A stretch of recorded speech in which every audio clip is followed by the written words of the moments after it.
The Culling Game arc, new characters, higher stakes, Mappa delivering Sakuga, Gege Akutami writing like he has a personal vendetta against happiness. JJK Season 3 is here. Love me, love me. Love me, love me. Love me, love me. Love me, love me. Love me, love me. Love me, love me. What's up, anime fans? JJK Season 3 just finished airing, and the internet is already losing its mind. After Shibuya broke everyone emotionally, we're diving straight into the culling. Season 2 set an impossible standard. The animation, the fights, the emotional devastation, Gojo getting sealed, Nanami and Nobara's fate. The bar was stratospheric. So does Season 3 deliver? Does it maintain momentum? Or does it collapse under the weight of expectation? Let's break it down. Season 3 picks up after Shibuya destroyed everything.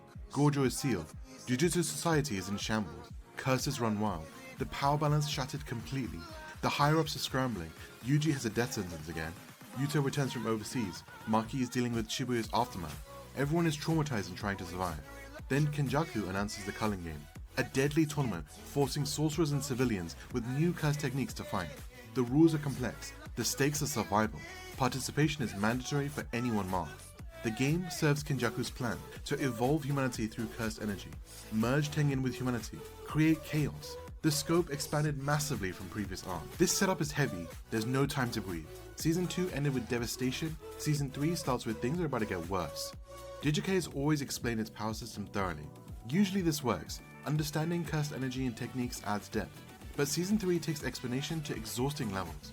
Episode 3 got massive hate for being mostly culling game rules explanation. The episode is necessary. The game system is complicated. There's multiple rules, point systems, colony mechanics. Players need to understand how everything works. But watching an episode that's 80% explaining after Shibuya's intensity kills momentum. The pacing grinds to a halt. You're sitting through lectures about game mechanics when you want action.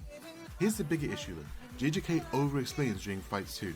The Megumi vs Reggie fight is the perfect example. Watching that fight requires re-watching. The narrator explains constantly. Every move gets broken down mid-action. Reading subtitles while trying to follow choreography is exhausting. Your eyes bounce between text and animation. You may miss visual details because you're reading explanations. Reggie's curse technique involves receipts. The concept is simple enough, but the narrator explains the exact mechanics, the limitations, the applications, the strategic implications, all while the fight is happening. Understanding their technique matters, but the delivery buries you in information during moments that should be visceral and exciting. The flow breaks constantly. Some explanation is necessary, curse techniques need context, but JJK crosses the line into over-explaining. Trust the audience to understand visual storytelling. Show the technique working. Let the viewers figure out the mechanics through context. The manga has this problem too. Gege loves detailed power system explanations. The anime inherits this tendency. Adding narration on top of already dialogue-heavy source material creates information overload. It's frustrating because the fights are well animated and choreographed, but you're pulled out of the experience constantly to read paragraphs about technique mechanics. The immersion breaks. Not every viewer wants to pause and rewatch fights multiple times to catch details missed while reading. Some people want visceral combat without the homework. Season 3 has 3 episodes that elevate everything. The animation, the direction, the execution. These are the episodes that people remember. 全員戻れ。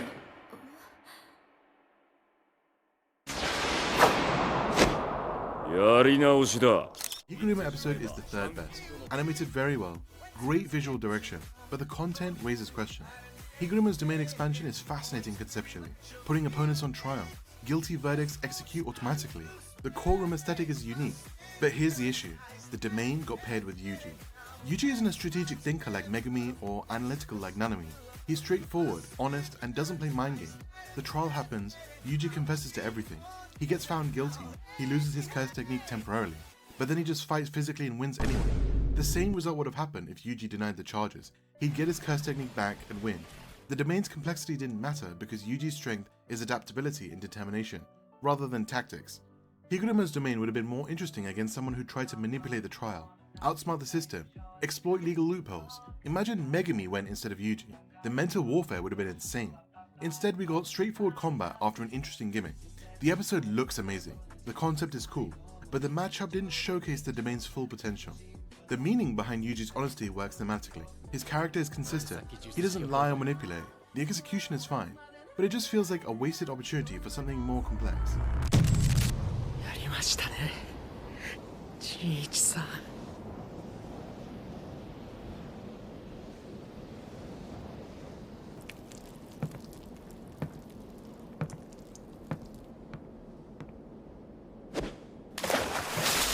The Maki episode became probably the second best of the season.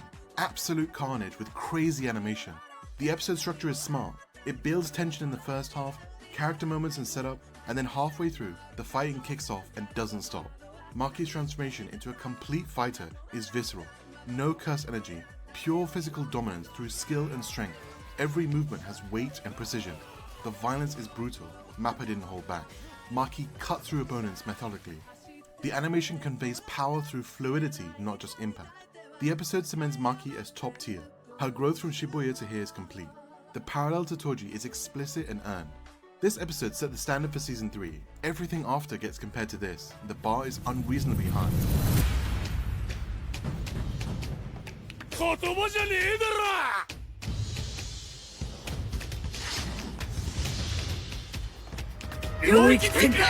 The Yuta episode is peak JJK animation.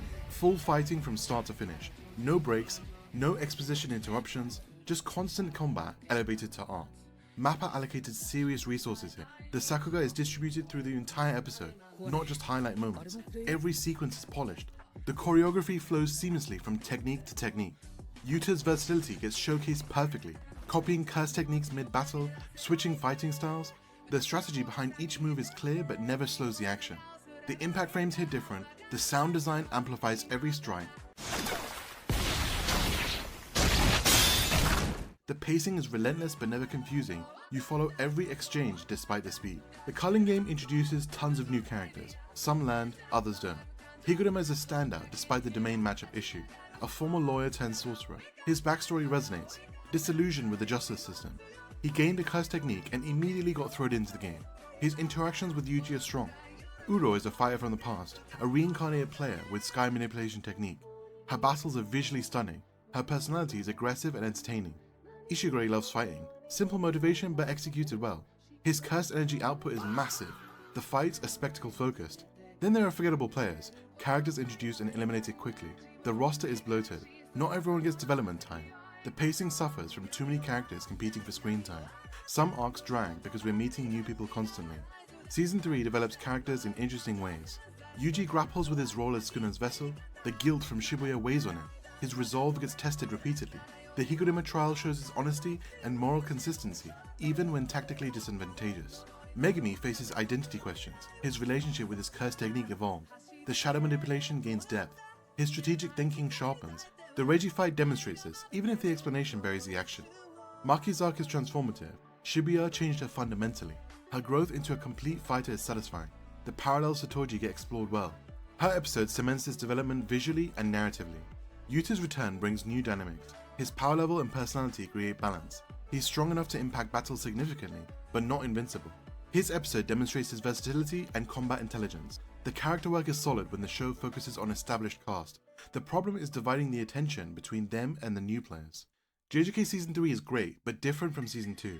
Slower pacing, more characters, strategic instead of pure chaos. The shift in energy is intentional but divisive. The standout episodes are incredible. Yuta's full combat episode is peak animation. Maki's carnage is satisfying character development made visual.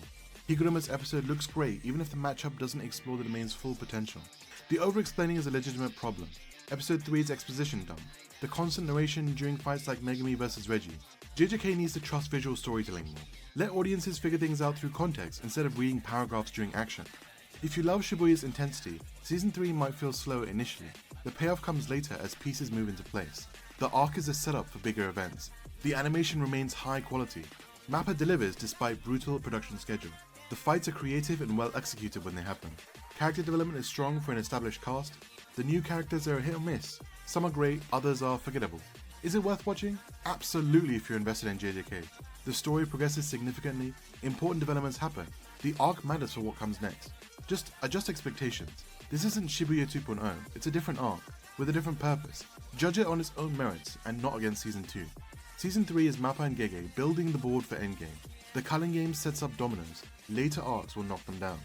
That's JJK Season 3. 3 standout episodes carrying the season. Overexplaining holding it back. Slower overall, but those peaks hit different. What's your take? Does the narration bother you during fights? Drop your thoughts below, and stay tuned for the latest and greatest. Peace.